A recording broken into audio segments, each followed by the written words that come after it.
Você já se perguntou por que um Deus descrito como amoroso permitiria guerras e violência na Bíblia? Ou melhor, como reconciliar o Deus que ordena batalhas no Antigo Testamento com a mensagem de paz e perdão do Novo Testamento? Hoje, no Som da Eternidade, vamos explorar um dos temas mais controversos e fascinantes das Escrituras: as guerras ordenadas por Deus e a ética da guerra na história bíblica. Fique comigo, porque o que você vai descobrir pode mudar sua perspectiva para sempre. A Bíblia é um livro complexo, composto de narrativas que atravessam séculos, culturas e contextos históricos. Entre seus muitos temas, as guerras e a violência ocupam um lugar de destaque, especialmente no Antigo Testamento. Mas como entender essas histórias? Seriam elas apenas reflexos de uma época brutal? Ou há um propósito divino por trás dessas narrativas? Vamos explorar juntos, desde as primeiras menções de conflitos até o significado espiritual por trás delas. As guerras no Antigo Testamento. No Antigo Testamento, as guerras são descritas como instrumentos para cumprir os propósitos de Deus. Um dos exemplos mais emblemáticos é a conquista de Canaã, narrada no livro de Josué. Deus ordena ao povo de Israel que tome posse da terra prometida, eliminando completamente seus habitantes. Isso soa brutal, certo, mas há um contexto importante aqui. Essas nações eram conhecidas por práticas extremamente violentas, como sacrifícios humanos. A ordem de Deus não era apenas sobre conquista territorial, mas também um ato de juízo contra a corrupção moral dessas culturas. Além disso, devemos lembrar que Israel era uma nação frágil, cercada por inimigos mais poderosos. Sem a intervenção divina, a sobrevivência do povo escolhido seria impossível. Essas guerras, muitas vezes, não eram meramente humanas, mas eventos onde o próprio Deus agia em favor de seu povo. A ética da guerra na Bíblia. Mas e quanto à ética? A Bíblia estabelece princípios claros sobre a guerra. Em Deuteronômio 20, por exemplo, vemos instruções para os israelitas. Eles deveriam oferecer termos de paz antes de atacar uma cidade, poupar mulheres e crianças e evitar destruição desnecessária. Isso era radicalmente diferente da brutalidade comum entre as nações daquela época. No entanto, mesmo com essas regras, é inegável que as guerras bíblicas levantam questões difíceis. Muitos estudiosos acreditam que essas narrativas também têm um significado simbólico. Representam a luta espiritual contra o pecado e as forças do mal. Não se trata apenas de batalhas físicas, mas de uma mensagem espiritual profunda sobre a necessidade de santidade e fidelidade a Deus. Jesus e a transformação do conceito de guerra. Com a chegada de Jesus, vemos uma mudança radical.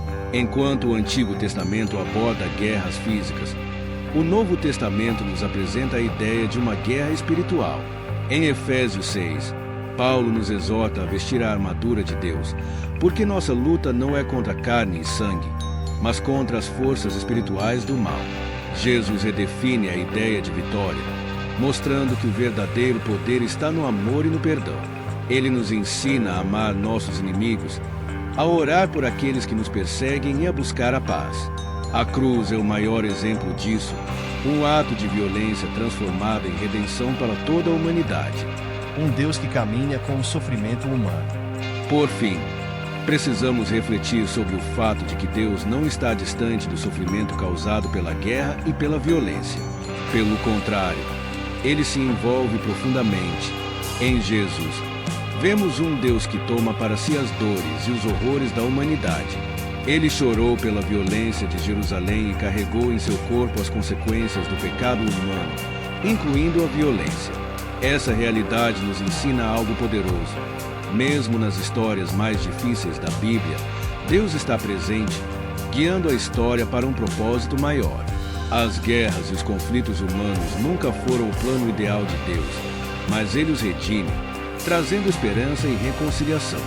E é isso que nos dá força para enfrentar nossas próprias lutas hoje.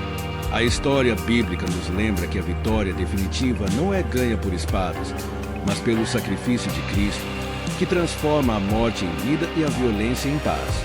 Essa é a mensagem central da Bíblia. Deus está conosco, mesmo nas batalhas mais sombrias. E Ele nos chama a ser instrumentos de sua paz no mundo. O chamado para sermos pacificadores. E o que tudo isso significa para nós, aqui e agora? Significa que somos chamados a refletir o caráter de Deus, mesmo em um mundo cheio de violência. Jesus nos ensinou que os pacificadores são bem-aventurados, porque serão chamados filhos de Deus. Isso não significa passividade diante do mal, mas uma ação ativa para promover a reconciliação, a justiça e a paz. Talvez não enfrentemos batalhas como as de Josué, mas todos nós enfrentamos lutas diárias, conflitos no trabalho, dificuldades familiares ou até mesmo batalhas internas contra o desespero e o pecado. Nessas lutas, somos chamados a agir com coragem, mas também com compaixão, buscando sempre o caminho do amor. Além disso, ser um pacificador também envolve lutar contra as injustiças do nosso tempo. Seja ajudando os necessitados, levantando a voz contra a opressão ou oferecendo perdão em vez de vingança, cada um de nós pode ser uma luz em meio às trevas. A história bíblica nos mostra que, mesmo nas situações mais difíceis, Deus está trabalhando para transformar o caos em ordem, a violência em paz e a morte em vida. E Ele quer fazer isso através de você. Então, que possamos responder ao chamado de sermos pacificadores, trazendo um pouco do reino de Deus para o mundo ao nosso redor. O que isso significa para nós hoje?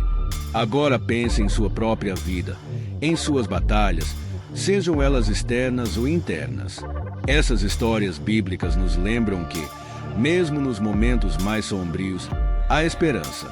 Deus não apenas observa de longe, Ele caminha conosco, nos dando coragem e direção.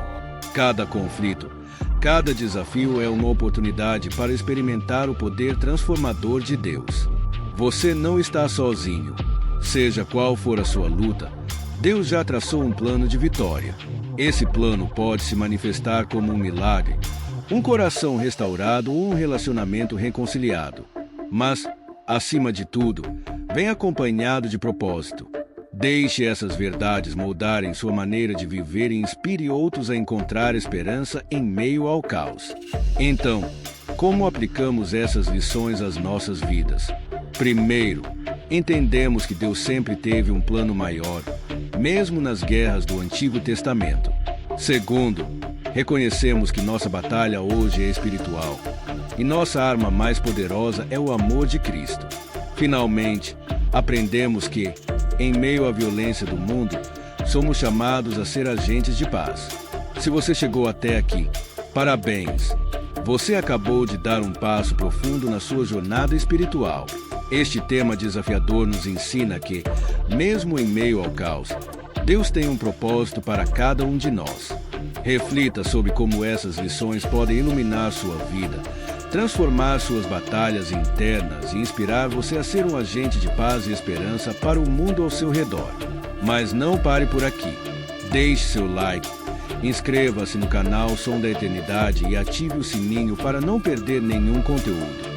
E se você quiser continuar essa jornada, clique no vídeo que está aparecendo na sua tela agora. Ele complementa perfeitamente o que discutimos aqui. Até a próxima e que Deus abençoe sua vida.